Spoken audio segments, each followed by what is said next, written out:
दोस्तों, आपका एक बार फिर से हमारे चैनल नोटबोर्ड में स्वागत है। आज की जो वीडियो है, इस वीडियो में हम आपके लिए क्लास 11th इंग्लिश का जो आज पेपर था टर्म 2 एग्ज़ाम का, ठीक है, जिसका टाइम था 2 घंटे और जिसके मैक्सिमम मार्क्स थे 40 मिनट, ठीक है। जो इवनिंग शिफ्ट का आज पेपर था उसके हम आंसर की लेकर आए इस वीडियो में, तो पूरी वीडियो एंड तक देखिएगा।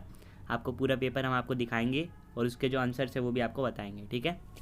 सबसे पहले ये जो पेपर था इसमें 3 सेक्शन थे, रीडिंग, राइटिंग, ग्रामर और लिटरेचर, ठीक है। रीडिंग सेक्शन 13 मार्क्स का था, राइटिंग और ग्रामर का सेक्शन 12 मार्क्स का, और जो लिटरेचर था वो 15 मार्क्स का, ठीक है। लिटरेचर पे बेस्ड हमने वीडियो बनाई थी इंपॉर्टेंट क्वेश्चंस की, जिससे रिलेटेड कुछ क्वेश्चन जो थे मॉर्निंग शिफ्ट के पेपर में भी आए थे और कुछ क्वेश्चन जो है इस पेपर में भी आए हैं, ठीक है। तो देखते क्वेश्चंस। सेक्शन ए जो है रीडिंग का, जिसमें जो 13 मार्क्स का है, उसको आप पैसेज पढ़ के आपको 9 में से कोई 8 क्वेश्चन के आंसर देने थे, ठीक है। पैसेज आप देख लीजिए, यहाँ पे आप आंसर भी देख सकते हैं, ठीक है। जो क्वेश्चंस है हमने उसके आंसर लगा रखे हैं, ठीक। इसमें उसी को आपको थोड़ा अपनी लैंग्वेज में ट्रांसलेट करके लिखना था।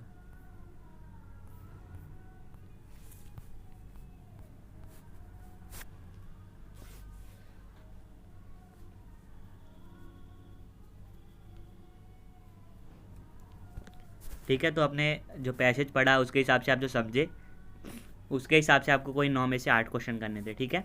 8 मार्क्स का था ये पहला क्वेश्चन।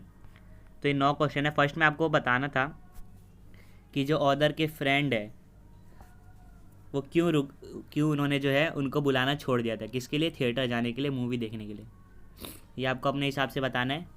तो आपको जो इसका आंसर लगता है तो आपको देना था। बाकी जो क्वेश्चंस है second, third, fourth, fifth, sixth, seventh, eighth और नाइन्थ, इसके हम आंसर जो है हमने यहाँ पे मार्क कर दिए। यही इसका सही आंसर है और इसी को आपको अपनी लैंग्वेज में लिखना था। या ninth question, eighth question, seventh, fourth, fifth question का आंसर, सिक्स क्वेश्चन का आंसर, ठीक है। फिर ये थर्ड क्वेश्चन और ये सेकंड क्वेश्चन, यानी सारे आंसर इसमें हैं। फर्स्ट जो है आपको अपनी अंडरस्टैंडिंग के बेस पे देना था आंसर, ठीक है। आप क्या सोचते हैं इसके बारे में, ठीक है। सेकंड क्वेश्चन क्या था कि आपको पैसेज को क्या केयरफुली पढ़ना था और फिर 2 पार्ट इसमें पूछे गए थे। पहले में नोट मेकिंग था और दूसरे में समराइजिंग, ठीक है। देख लीजिए,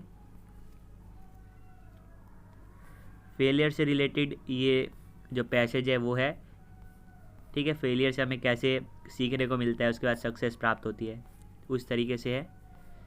तो इसको पढ़ के जो है आपको नोट्स बनाने थे। तो ये जो पार्ट था उसमें आपको नोट्स बनाने थे, ठीक है, जिसमें हेडिंग, सब हेडिंग होनी चाहिए, एब्रीविएशंस होनी चाहिए, यानी कि जैसे इम्प्रूवमेंट है तो उसको आप IMP लिख सकते हैं, ठीक है। और उसके बाद में आपको क्या करना था लास्ट में, की टू एब्रीविएशन, यानी एब्रीविएशन जो आपने यूज़ की है उसका मतलब क्या है। जैसे आपने इम्प्रूवमेंट की जगह IMP लिखा है तो आपको लास्ट में क्या करना है, की टू एब्रीविएशंस करके IMP is equal to improvement लिखना था, ठीक है। इस तरीके से करना था। जो भी आपने एब्रीविएशंस यूज़ की हैं उसका आपको पूरा डिटेल में बताना था कि उसकी फुल फॉर्म क्या होगी, ठीक है। फिर एक टाइटल आपको देना था। ये 3 मार्क्स का था ए पार्ट। बी पार्ट में आपको समरी लिखनी थी 50 वर्ड्स में। जो आपने नोट्स बनाया उसके उसी की आपको समरी लिखनी थी 50 वर्ड्स में, ठीक है। फिर आता है सेक्शन बी, राइटिंग और ग्रामर का, जो 12 मार्क्स का था।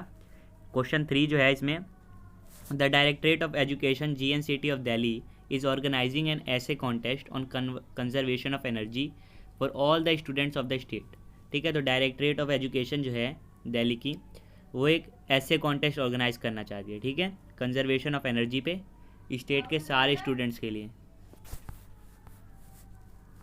तो आपको एक पोस्टर बनाना था, ठीक है, तो जो कि सारे स्कूल में भेजा जा सके और उनके नोटिस बोर्ड पे डिस्प्ले हो सके। तो आप अपनी अपनी मर्जी से आपको जैसा लगे आप वैसा बना सकते थे और अट्रैक्टिव बनाना था। 3 मार्क्स का था ये।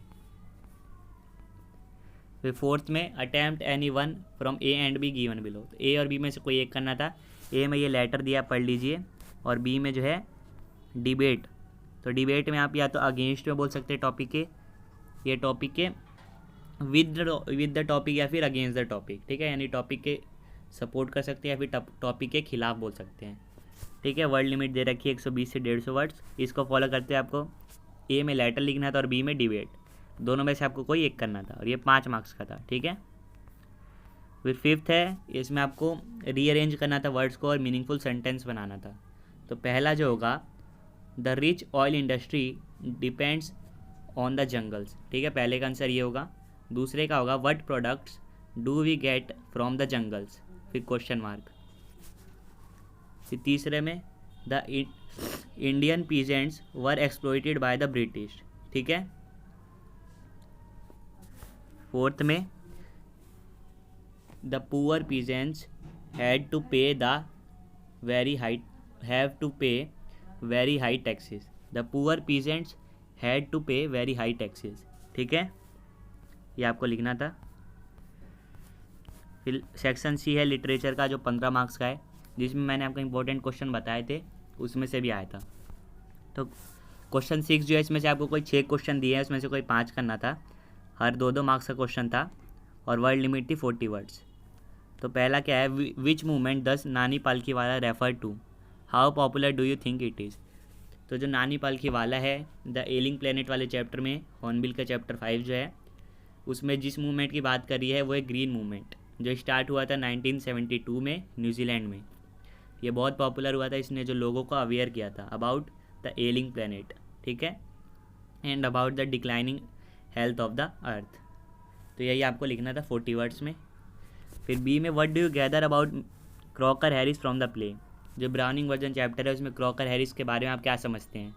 तो क्रॉकर हैरिस जो है एक मिडल एज स्कूल मास्टर था, ठीक है, बहुत डिसिप्लिन था और स्ट्रिक्ट था, ठीक है, वो बिल्कुल नहीं चाहता था कि लोग उसे पसंद करें, ठीक है, और वो टर्म के लास्ट दिन से पहले जो है कोई भी रिजल्ट डिक्लेयर नहीं करता था, यानी कि रूल्स को फॉलो करता था, मैन ऑफ प्रिंसिपल्स उसको आप कह सकते हैं। फिर सी है, how do you know that there are 2 voices in the poem, what do they belong to. आपको कैसे पता चला कि जो पोएम है वॉइस ऑफ द रेन, उसमें 2 वॉइसेस हैं और ये किसको बिलोंग कर रही है। तो पहली जो है पोइट को बिलोंग कर रही है और दूसरी रेन को। ये हमें कैसे पता चला, वो जो लाइन है, एंड वू आर्ट दाउ, ये वाली जो लाइन है उससे हमें पता चला, यानी पोइट जो है किसी से पूछ रहा है वू आर यू, जिससे पता चला कि 2 वॉइस हैं इस पोएम में, और जो दूसरी वॉइस है वो रेन की है, ठीक है। फिर है डी, वो is Mrs Fitzgerald, what does she advise Mrs Pearson. तो मिसिस फिट्जराल्ड जो है मिसिस पियर्सन की नेबर होती है, ठीक है, बहुत स्ट्रॉन्ग होती है, ठीक है, ओल्डर होती है, सिनिस्टर पर्सनैलिटी होती है, यानी कि डरावना व्यक्तित्व। वो क्या एडवाइस करती है मिसिस पियर्सन को, कि उसका जो सॉफ्ट बिहेवियर है वही रिस्पॉन्सिबल है किसके लिए, उसकी फैमिली के इस बर्ताव के लिए, ठीक है, यानी कि वो खुद ही रिस्पॉन्सिबल है अपनी फैमिली के इस बर्ताव के लिए, उसको थोड़ा सा स्ट्रिक्ट होना पड़ेगा। फिर उसको ये एडवाइस भी करती है, एक प्लान बताती है कि हम अपनी जो सोल्स या स्पिरिट्स जो है उसको एक्सचेंज कर ले, फिर वो उसकी फैमिली के साथ डील कर सकती है उसकी बॉडी में, ठीक है। तो ये आपको 2 मार्क्स में छोटा सा लिखना था 40 वर्ड्स में। ई में है, I think it's not facts that matter but ideas, to whom did Einstein say this and why. तो आइंस्टाइन ने ये जो बातें किसको कही थी और क्यों। तो ये जो बातें आइंस्टाइन ने अपने हिस्ट्री टीचर मिस्टर ब्राउन को कही थी, क्यों, क्योंकि उन्होंने उससे पूछा था कि प्रशियंस के बारे में उन्होंने क्वेश्चन पूछा था हिस्ट्री का, ठीक है। तो आइंस्टाइन ने बोला कि मुझे याद नहीं है, क्योंकि मुझे इसमें कोई लॉजिक नहीं दिखाई देता फैक्ट्स को याद करने का, क्योंकि जो फैक्ट्स हैं वो ईजिली बुक में मिल जाते हैं। तो हमें फैक्ट्स को ज़्यादा जो है मानना नहीं चाहिए, बल्कि हमें जो आइडियाज़ है, क्रिएटिव आइडियाज़, उनको अपॉर्चुनिटी देनी चाहिए, ठीक है। तो ये इसीलिए जो है आइंस्टाइन ने ये बातें कही थी। आइंस्टाइन जो है स्कूल के सिस्टम से बिल्कुल नाखुश था, ठीक है, उसको लगता था कि यहाँ पे क्रिएटिविटी के लिए और आइडियाज़ के लिए कोई भी जगह नहीं है। फिर एफ जो है, ये आपका क्वेश्चन गलत प्रिंट हुआ है, ये टर्म 1 का क्वेश्चन है, ये फोटोग्राफ पोएम का जो टर्म 1 में आई थी। The poet's mother would laugh looking at the photograph why, जो पोइट की मदर है जो फोटोग्राफ को देख के क्यों हंस रही होगी, ये आपको बताना है।